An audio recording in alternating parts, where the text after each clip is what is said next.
वंदे वंदे।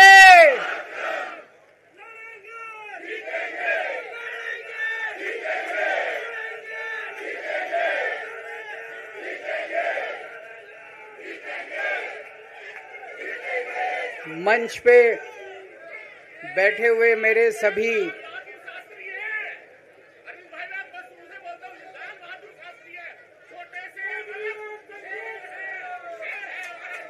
शुक्रिया। मंच पे बैठे हुए मेरे आम आदमी पार्टी के सभी साथीगण, नेतागण, आज यहाँ पे इतनी बड़ी संख्या में आए हुए सभी भाइयों बहनों और जो टीवी के माध्यम से इस वक्त देश भर में लोग देख रहे हैं, उन सभी भाइयों बहनों, माताओं, बुजुर्गों, बच्चों, आप सब लोगों को मेरा नमस्कार, सबको मेरा प्रणाम। I love you too. सबसे पहले मैं ऊपर वाले का शुक्रिया अदा करता हूं, भगवान का शुक्रिया अदा करता हूं, जिनकी हमेशा हम लोगों के ऊपर बहुत कृपा रहती है, बहुत आशीर्वाद रहता है भगवान का, भोलेनाथ का, हनुमान जी का बहुत आशीर्वाद रहता है। इसी वजह से इतनी बड़ी बड़ी मुसीबतों से निकल के हम लोग आते हैं। इतने बड़े बड़े सामने हमारे दुश्मन हैं जिनसे लड़के हम लोग सफल होते हैं। एक छोटी सी पार्टी जिसने इस देश की राजनीति बदल के रख दी। मैं इसीलिए सबसे पहले ऊपर वाले का पूरे सम्मान के साथ शुक्रिया अदा करता हूं और आशीर्वाद चाहता हूं।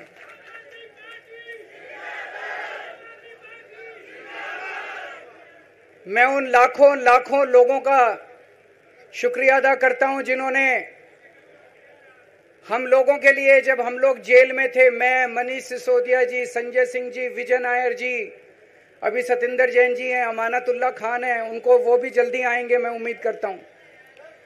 जिन जिन लोगों ने हमारे लिए दुआएं की, मन्नतें मांगी, मंदिर मस्जिद गिरजे गुरुद्वारे गए, उन सब लोगों का मैं तहे दिल से शुक्रिया अदा करता हूं।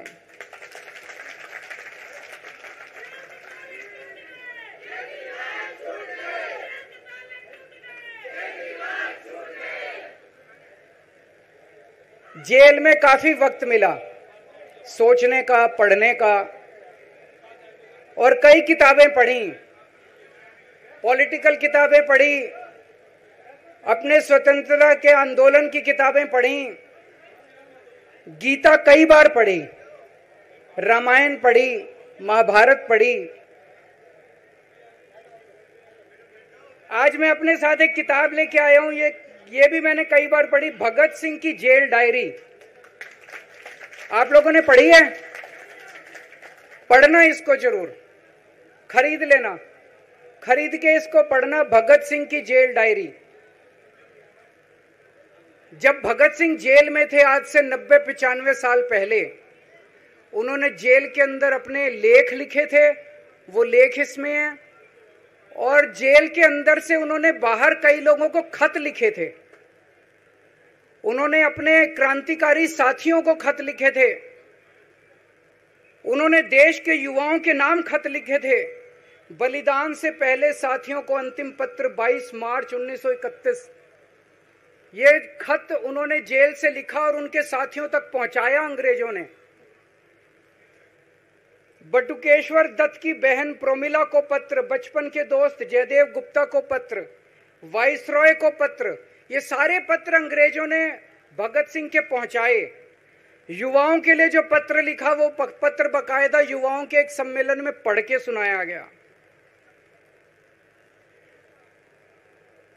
भगत सिंह की शहादत के 95 साल बाद आजाद भारत के अंदर एक क्रांतिकारी मुख्यमंत्री जेल गया। मैं अभी जेल गया, मैंने जेल से एक ही पत्र लिखा था एलजी साहब को। 15 अगस्त था, देश का स्वाधीनता दिवस था, देश के आजादी के दिवस के ऊपर दिल्ली का मुख्यमंत्री दिल्ली सरकार की तरफ से झंडा फहराता है।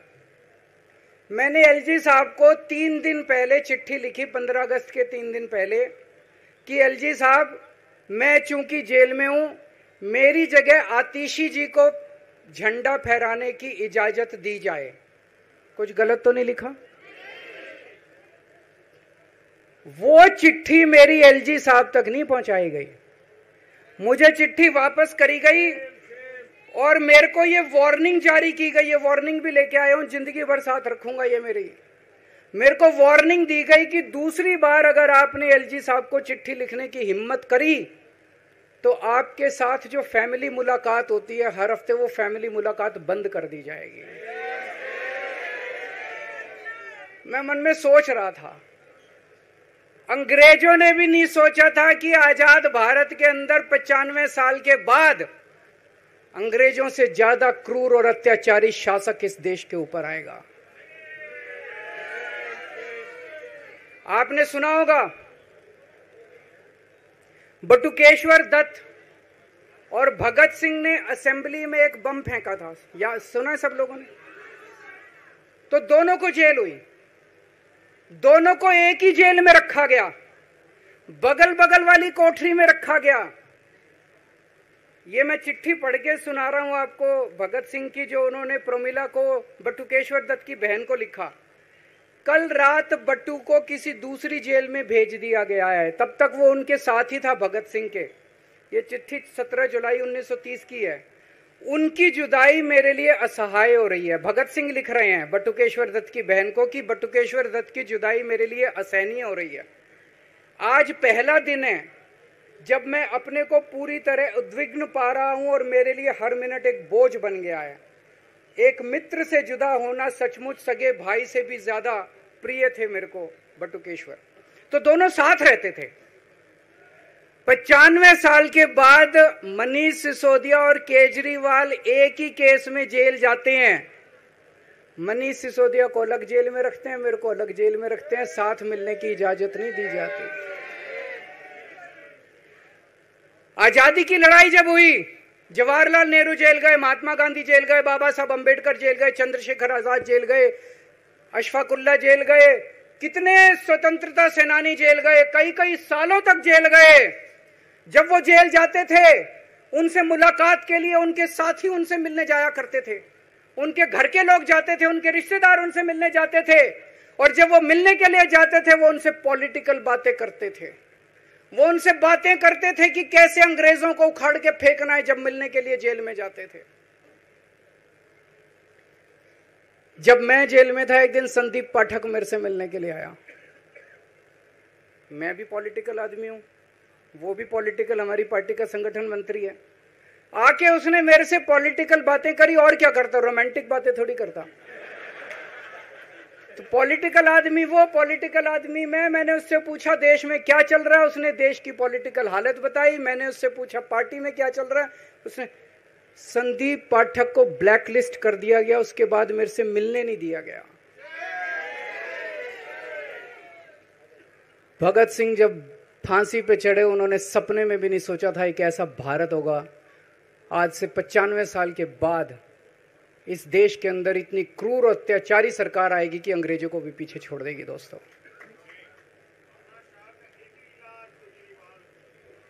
मुझे जेल क्यों भेजा इन लोगों ने? ऐसा नहीं कि केजरीवाल ने कोई भ्रष्टाचार किया, वो इनको भी पता है, मेरे को भी पता है, आपको भी पता है। इन्होंने जेल क्यों भेजा मेरे को? इनका मकसद था आम आदमी पार्टी को तोड़ना। इनका मकसद था केजरीवाल के हौसले को तोड़ना, केजरीवाल की हिम्मत को तोड़ना। इन्होंने फॉर्मूला बना रखा है। आप देख रहे हो किस तरह से एमएलए तोड़ दो, एमएलए खरीद लो, ईडी भेज के डरा दो, सीबीआई भेज के डरा दो, फर्जी केस कर दो, जेल में डाल दो, पार्टी तोड़ दो। महाराष्ट्र में कैसे उन्होंने 2-2 राष्ट्रीय पार्टियां तोड़ दी। पार्टी तोड़ दो, सरकारें गिरा दो और अपनी सरकार बना लो। इनको यह लग रहा था केजरीवाल को जेल भेज देंगे तो दिल्ली में इनकी पार्टी टूट जाएगी, दिल्ली में बीजेपी की सरकार बना लेंगे। इनको लग रहा था पंजाब की सरकार तोड़ के पंजाब में हम अपनी सरकार बना लेंगे, इनके एमएलए तोड़ लेंगे। लेकिन हमारी पार्टी नहीं टूटी, हमारे एमएलए नहीं टूटे, हमारे एमएलए तो छोड़ो कार्यकर्ता भी नहीं टूटे। इनकी बड़ी बड़ी साजिशों के खिलाफ, बड़े बड़े षड्यंत्रों के खिलाफ केवल आम आदमी पार्टी में ताकत है जो आज इनका सामना कर रही है। इनको लगा केजरीवाल के हौसले तोड़ देंगे। आज मैं आपके सामने खड़ा हूं और मैं पूरे विश्वास के साथ कह रहा हूं कि जेल के इन 150-200 दिन जो मैं जेल में रहा, इन दिनों ने मेरे हौसले को और 100 गुना बढ़ा दिया है, कम करने की बजाय। ये लोग पूछते हैं कि केजरीवाल जब जेल में था इसने इस्तीफा क्यों दिया, क्यों नहीं दिया? जेल में से सीएम के पद से इस्तीफा क्यों नहीं दिया? मैंने इस्तीफा इसलिए नहीं दिया क्योंकि मैं देश के जनतंत्र को बचाना चाहता था। इन्हें जो इतने फॉर्मूले बना रखे हैं, एमएलए तोड़ दो, पार्टियां तोड़ दो, एमएलए खरीद लो, डरा दो, अब एक फॉर्मूला और इन्होंने नया बनाया है। जहां जहां ये चुनाव हारे वहां वहां के मुख्यमंत्री पे फर्जी केस करके उसको गिरफ्तार कर लो और उसकी सरकार गिरा दो। अगर मैं इस्तीफा दे देता, अगर मैं हेमंत सोरेन साहब ने इस्तीफा दिया, मैं भी इस्तीफा दे देता।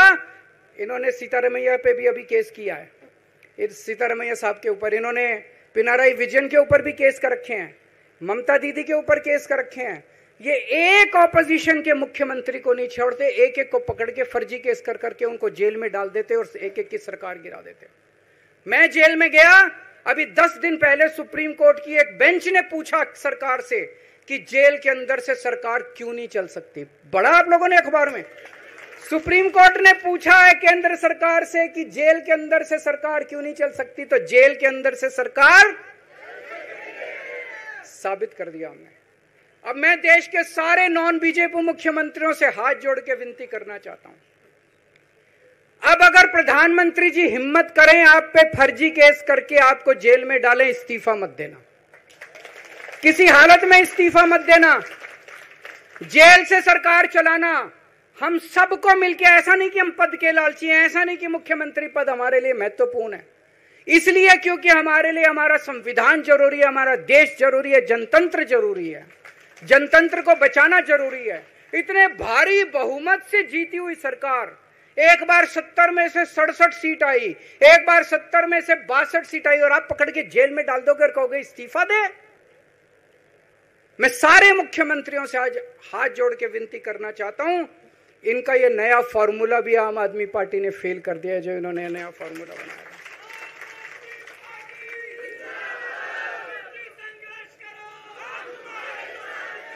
आज इनकी हर षड्यंत्र, हर साजिश से सामना करने की ताकत आम आदमी पार्टी में है। क्यों? क्योंकि हम ईमानदार हैं। दिल्ली में सरकारी स्कूल थे, गरीबों के बच्चे सरकारी स्कूल में पढ़ने जाया करते थे। सरकारी स्कूलों की हालत बहुत खराब थी, गरीबों के बच्चों का कोई भविष्य नहीं था। 16 लाख बच्चे दिल्ली के सरकारी स्कूलों में पढ़ते थे। टूटे फूटे टिन के स्कूल थे, डिब्बे थे, स्कूल क्या डिब्बे थे, कोई पढ़ाई नहीं होती थी, गरीबों के बच्चों का भविष्य खराब था। उन गरीबों के बच्चों को पिछले 10 साल के अंदर 18 लाख बच्चों को हमने सरकारी स्कूल अच्छे बना के भविष्य दिया है। हम ये कैसे कर पाए?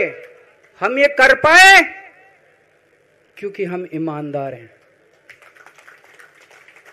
आज अगर किसी के घर में कोई बीमार हो जाए, प्राइवेट में ले जाओ, लाखों लाखों रुपए खर्च हो जाते हैं। अगर थोड़ी सी सीरियस बीमारी हो, छोटी सी बीमारी हो, 10-15 हजार रुपए कहीं नहीं गए, इन बड़े बड़े अस्पतालों में ले जाओ। दिल्ली के अंदर हर सरकारी अस्पताल को शानदार बनाया, नए नए सरकारी अस्पताल खोले, गली गली में मोहल्ला क्लिनिक खोला, लोगों की चाहे अमीर हो चाहे गरीब हो, सबका इलाज, सबकी दवाइयां, सबके टेस्ट, पूरा इलाज मुफ्त कर दिया। क्यों? क्योंकि हम ईमानदार हैं। आज दिल्ली की महिलाएं जब बस में सफर करती हैं, उनकी टिकट नहीं लगती। बाकी देश की सरकारें घाटे में चल रही हैं, दिल्ली की सरकार ये सब सुविधा देने के बावजूद फायदे में चल रही है। क्यों?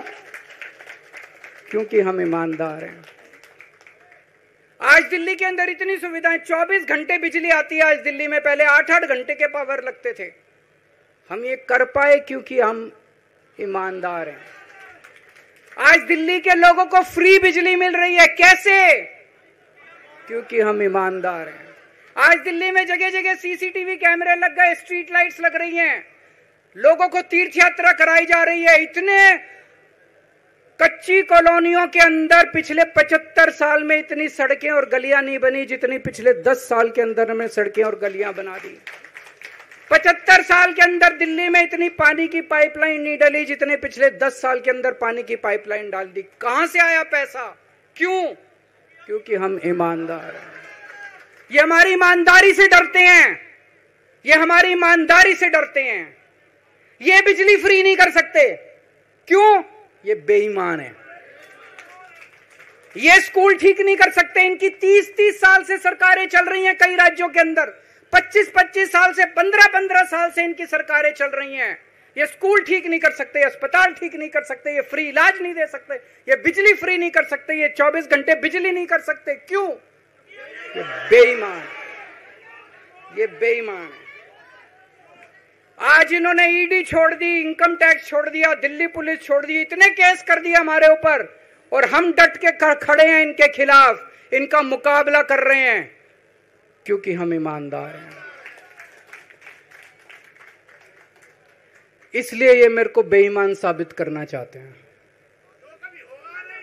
ये मेरे को बेईमान साबित करना चाहते हैं। मेरे ऊपर कीचड़ फेंक रहे हैं, मेरे ऊपर लांछन लगा रहे हैं, मुझे सुबह शाम गालियां देते हैं।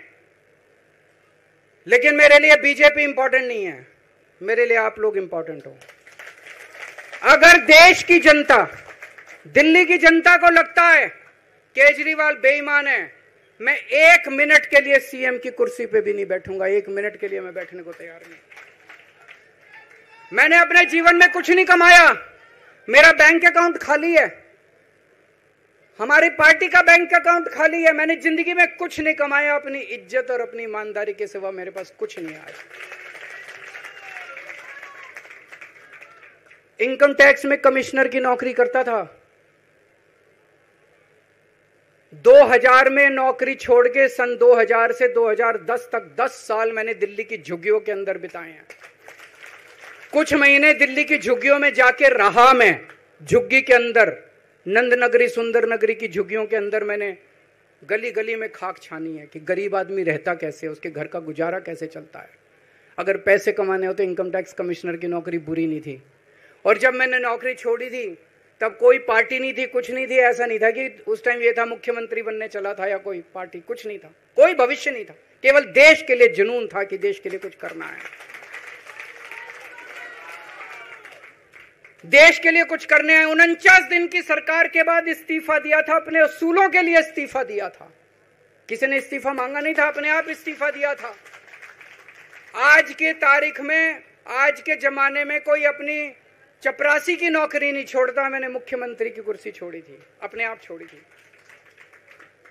ना पद का लालच है, ना दौलत का लालच है, केवल देश के लिए कुछ करने का जुनून है, देश के लिए कुछ करने के लिए आए हैं।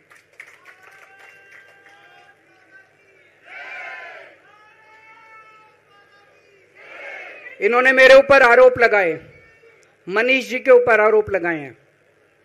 इस देश का जो सबसे कठोर कानून है, ईडी का कानून, पीएमएलए, जिसमें बेल भी नहीं मिलती, बेल मिलनी भी मुश्किल है, उसके अंदर हमारे ऊपर तरह तरह के इन लोगों ने आरोप लगाए हैं। कोर्ट से हमको बेल मिल गई, उसके बावजूद आज की तारीख में, आज जो स्थिति है, इससे फालतू कोर्ट और कुछ नहीं कर सकता था जितना कोर्ट ने कर दिया हमारे पक्ष में। हम कोर्ट के बहुत शुक्रगुजार हैं। कोर्ट ने हमें बेल दे दी, अभी बेल तक ही दे सकता था। अब ये केस चलेगा। मैंने वकीलों से पूछा, मैंने कहा मेरा दिल कहता है कि जब तक ये मैं कोर्ट से बरी होके ना आ जाऊं तब तक मैं सीएम की कुर्सी पे नहीं बैठूंगा। उन्होंने कहा जी ये 10 साल चलेगा केस, कोई कह रहा है 15 साल चलेगा केस, कोई कह रहा है 20 साल चलेगा केस। तो केस यह भी लंबा चलेगा। आज कोर्ट जितना कर सकता था, कोर्ट ने हमारे पक्ष में निर्णय लिया है, हमें बेल दे दी उन्होंने। ऐसे कानून में जिसमें बेल मिलनी नामुमकिन होती है, उन्होंने बेल दे दी। आज मैं आपकी अदालत में आया हूं, जनता की अदालत में आया हूं, आपसे पूछने के लिए आया हूं, क्या आप केजरीवाल को ईमानदार मानते हो कि गुनहगार मानते हो?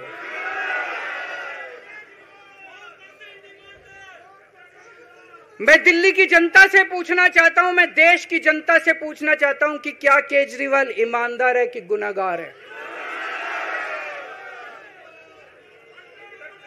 दोस्तों, 2 दिन के बाद, आज से 2 दिन के बाद मैं सीएम की कुर्सी से इस्तीफा देने जा रहा हूं।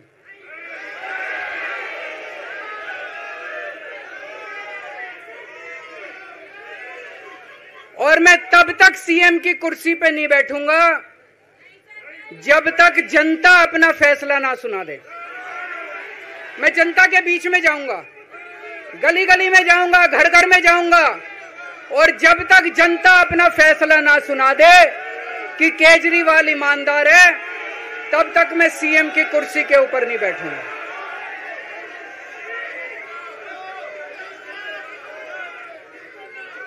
आज से कुछ महीने बाद चुनाव है, दिल्ली के चुनाव है।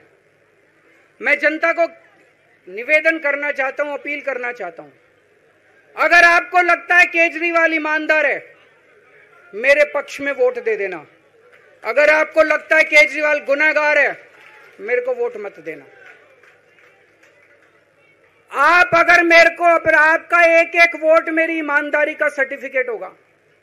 अगर आप मेरे को वोट देके जिताओगे और अगर आप कहोगे कि केजरीवाल ईमानदार है, तो चुनाव के बाद, उसके बाद जाके मैं सीएम की कुर्सी पे बैठूंगा। तब तक मैं सीएम की कुर्सी पे नहीं बैठूंगा।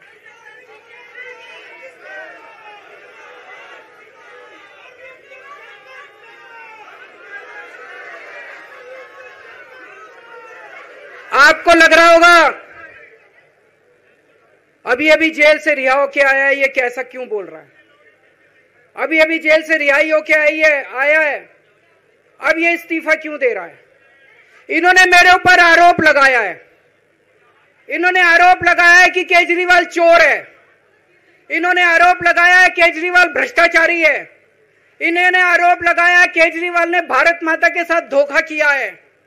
ये करने के लिए नहीं आया था मैं, सत्ता से पैसा और पैसे से सत्ता, इस खेल के खेलने के लिए मैं नहीं आया था। मैं देश के लिए कुछ करने के लिए आया था। जब 14 साल के बाद भगवान राम वनवास से लौटे, सीता मैया को अग्नि परीक्षा देनी पड़ी थी। आज मैं जेल से आया हूं, मैं अपनी अग्नि परीक्षा देने के लिए तैयार हूं।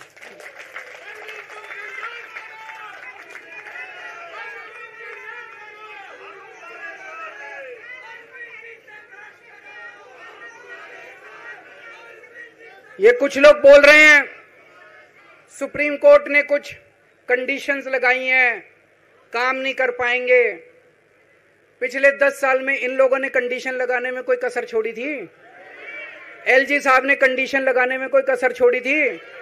केंद्र सरकार ने 1 कानून, 2 कानून, 3 कानून, कानून पे कानून डाल के मेरी पावर छीन ली, पर आपके काम बंद नहीं होने दिए मैंने। ये कंडीशन हमारे लिए कोई वो नहीं रखती, कोई हमारे लिए अड़चन पैदा नहीं करती ये कंडीशन।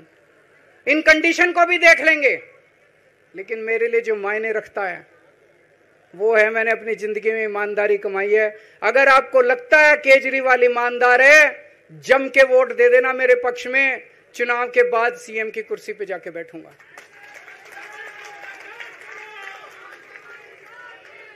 फरवरी में चुनाव है।